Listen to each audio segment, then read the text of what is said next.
full of life, full of energy. As you all just said earlier, super flexible, you know. She was a honeybee, which is a big girl dance line. He got mad and he broke her iPad, he broke her phone, he tried to break her TV. Grimes says she just picked up her grandchild, Rogers III, from the suspect's family this weekend, a child who will never see his mother again.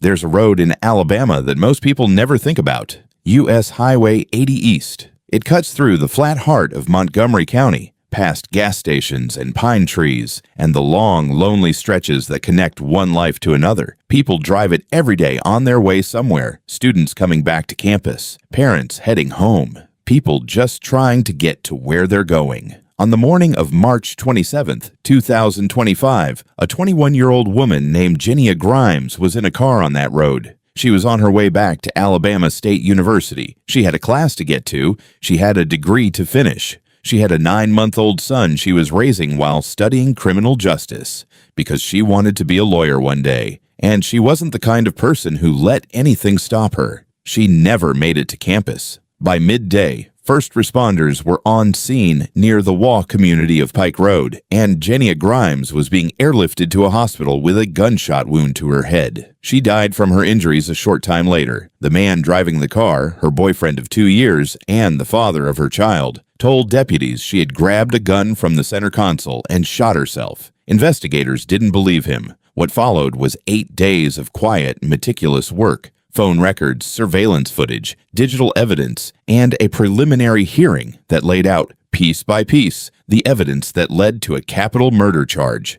This is the story of who Gennia Grimes was, what happened to her, what investigators say they found, and where this case stands today. If you went to Alabama State University and you had any idea who the Honeybees were, you knew Gennia Grimes, or at least you'd seen her. The Honeybees are ASU's famed dance team, one of the most recognizable in HBCU culture. And Gennia wasn't just a member. She was the kind of performer people stopped to watch. She had first gone viral years earlier, back in high school. A dance video filmed at Mays High School in southwest Atlanta, where she graduated in 2021, caught fire online and was featured on Access Hollywood. She was still a teenager. She was already something. Her mother spoke about her after her death. Do you think your daughter would kill herself? No. She wouldn't even touch the gun. She was afraid of guns.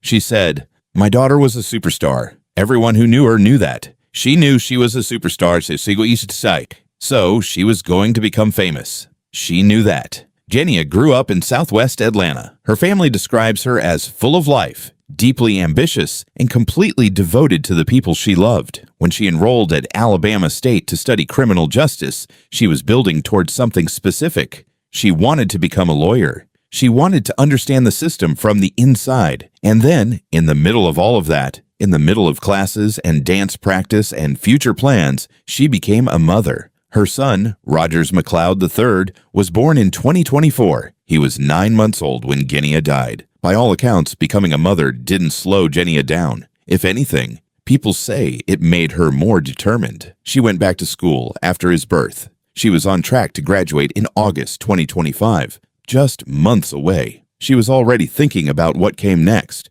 Her family set up a GoFundMe to help cover her funeral costs. In it, they described her simply, Gennia was full of life, love, and ambition. She was a dedicated mother, a bright student at Alabama State University, set to graduate in August 2025 with dreams of becoming a lawyer. She was 21 years old. Rogers McCloud Jr. was 20 years old at the time of Gennia's death. He and Gennia had been in a relationship for approximately 2 years. They shared a son together. Details about the full nature of their relationship, its dynamics, whether there had been prior incidents, what their day-to-day life looked like, have not been made part of the public record as of this production. Investigators have publicly characterized what happened as a case of domestic violence, but it's important to be clear. That characterization reflects investigators' conclusion about the crime. It is not, at this stage, a finding that has been tested or proven in a court of law. What is publicly known is this.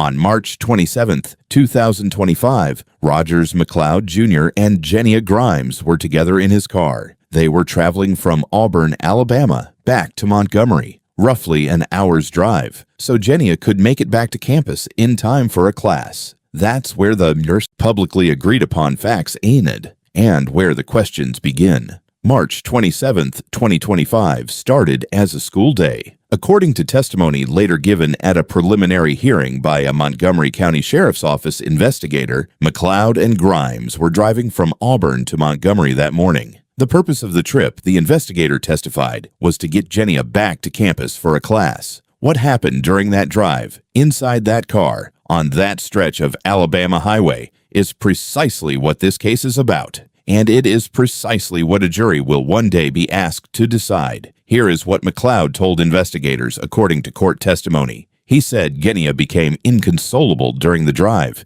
He said she was upset about financial issues. He said she grabbed a firearm he kept in the middle console of his car. And he said she shot herself. That was his account. Investigators say they did not believe it. At some point during the drive, according to the investigators' testimony at the preliminary hearing, authorities believe the shooting occurred not in Pike Road, where deputies eventually responded, but in Macon County, earlier on the route. Investigators allege McCloud continued driving after Gennia was shot, eventually stopping near a gas station in Pike Road off Interstate 85, where he then called 911. The call came in. Deputies responded to the report of a person shot on U.S. Highway 80 East in the Waugh community of Pike Road. They found Gennia Grimes. When deputies with the Montgomery County Sheriff's Office arrived on scene, they found a 21-year-old woman with a life-threatening gunshot wound. Rogers McCloud Jr. was present. First responders began treating Gennia immediately. Medics worked on scene before she was airlifted to a hospital in the area. She was in critical condition. A short time later, Gennia Grimes died from her injuries. McCloud was at the scene when deputies arrived. He was not arrested that day. The investigation was just beginning. The Montgomery County Sheriff's Office did not make an immediate arrest. For 8 days after Gennia Grimes died, the public heard almost nothing from investigators. That silence was deliberate. Assistant Chief Wesley Richardson would later address this directly. He said, "To protect the integrity of the case, we have not publicly discussed the details of this investigation. However, please do not confuse our silence with inaction. Sheriff's Office investigators, crime scene technicians, and criminal analysts have worked diligently over the past week to ensure the truth was exposed." What were they doing during those 8 days? Based on what has been publicly disclosed in court proceedings, investigators were doing several things at once. They were examining the physical evidence from the scene and from the vehicle. They were analyzing the location and nature of the gunshot wound. And they were looking at digital records, specifically content recovered from Rogers McCloud Jr.'s phone. What they say they found on that phone would become central to their case. At a preliminary hearing held on May 1, 2025, a Montgomery County Sheriff's Office investigator took the stand and laid out, for the first time in a public legal forum, what the investigation had uncovered. Judge Pamela Higgins presided. Several members of Gennia's family were present in the courtroom.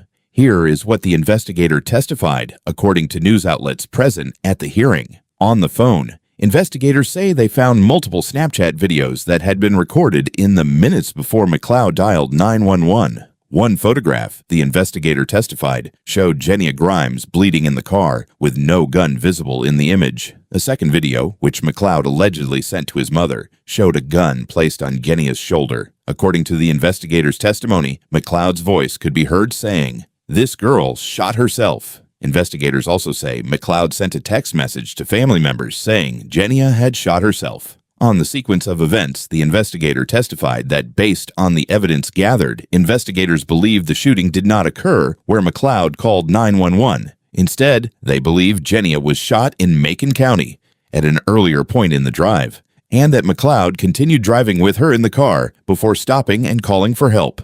On the claim of self-infliction, investigators found McCloud's account that Gennia had grabbed the gun from the center console and shot herself, inconsistent with the evidence they collected. The specific forensic findings that contradicted this account have not been fully detailed in publicly available materials as of this production. Separately, family members, including Gennia's cousin Jasmine, have publicly stated that Gennia was right-handed and that she was, in their words, terrified of guns. These are family statements. They are not forensic conclusions. It is crucial to state clearly the evidence presented at the preliminary hearing was sufficient for Judge Higgins to find probable cause that the case should proceed to a grand jury. That is the legal standard for a preliminary hearing. Probable cause, not proof beyond a reasonable doubt. Rogers McCloud Jr. has not been convicted of anything. He is presumed innocent.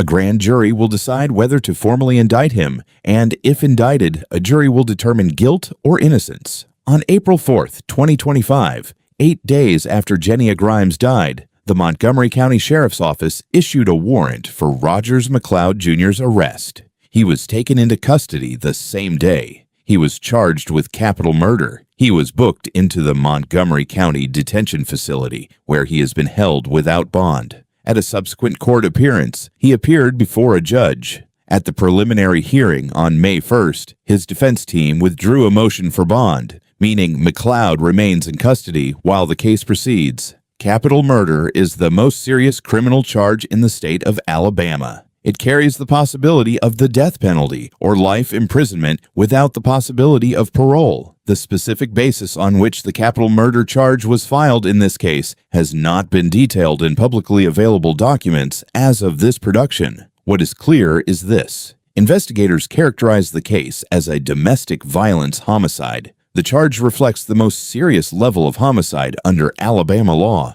As of mid-2025, the case has cleared the preliminary hearing stage. Judge Higgins determined there was sufficient evidence for the matter to proceed to grand jury review. A trial date, if one is eventually set, has not been announced publicly. When Alabama State University announced Gennia's death, the statement mourned the loss of a junior criminal justice major and extended deepest condolences to her family. Her family's reaction was anything but brief. Her mother spoke to reporters and said, "My daughter did not deserve to die. My daughter was a superstar, and everyone who knew her knew that." Her cousin Jasmine, who has spoken publicly in the weeks since, described the immediate aftermath in painful detail. She said that shortly after the shooting, before the family had been officially notified, a family member received a FaceTime call from McCloud, and that on that call, McCloud showed Gennia's body. Jasmine also said that, to her knowledge, McCloud called his mother before calling 911. These are family accounts. They reflect what family members have said publicly. They have not been confirmed by official investigators, and they are not part of the formal court record as publicly disclosed. What is not in dispute is the grief. At Alabama State University, students and faculty mourned one of their own.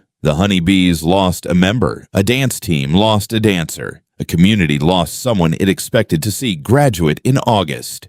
Her funeral was held on April 12, 2025, at Antioch North Baptist Church in Southwest Atlanta, the community where she grew up, where she first went viral, where her family had always known she was going somewhere. She left behind a 9-month-old son. As of July 2025, this is what we know. Gennia Grimes died on March 27, 2025, from a gunshot wound to the head. Rogers McCloud Jr., her boyfriend and the father of her child, was charged with capital murder on April 4, 2025. He has been held without bond at the Montgomery County Detention Facility since his arrest. On May 1, 2025, a preliminary hearing was held. A sheriff's office investigator testified about the evidence gathered. Judge Pamela Higgins found sufficient probable cause for the case to proceed to grand jury review. No indictment has been publicly announced. No trial date has been set. Rogers McCloud Jr. has not entered a public plea. His legal defense has not made detailed public statements about his strategy. He is presumed innocent under the law. Nothing has been proven in a court. What the grand jury decides, and what a jury may eventually hear, will determine what legal accountability, if any, follows from the death of Gennia Grimes. Her family is waiting. There's something that happens in cases like this one, something that doesn't get talked about enough, and it's worth naming directly. We are very good, as a culture, at consuming the facts of a violent death. We are less good at sitting with what those facts mean. Gennia Grimes was 21 years old. She was a dancer, she was a mother, she was a student of criminal justice who wanted to understand the law well enough to use it, not just for herself, but for other people. She had a specific kind of ambition, the kind that comes from knowing the world isn't always fair and deciding that's exactly why you need to be prepared. She was 8 months from her degree. Her son is going to grow up without her. This case has been characterized by investigators and by the charge itself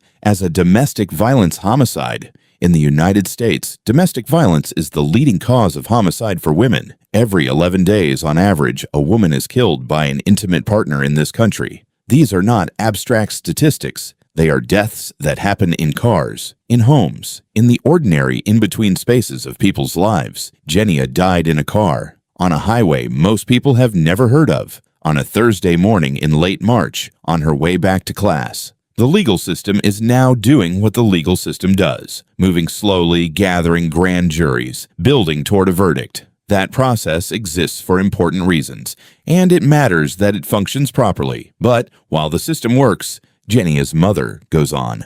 Her cousin goes on. Her son goes on without ever really knowing the woman who was determined to become a lawyer so she could fight for people like him. If there is anything to take from this case before a verdict is reached, it is this. The warning signs of domestic danger are not always loud. They are not always obvious to the people on the outside, or even sometimes to the people inside the relationship. If you or someone you know is in a situation that feels unsafe, the National Domestic Violence Hotline is 1-800-799-7233. It is confidential. It is available 24 hours a day. Gennia Grimes wanted to be a lawyer. She wanted to understand the system. She wanted to be able to use it. The least we can do is make sure the system she believed in does right by her. We'll continue to follow this case as it develops. Rest in peace, Gennia.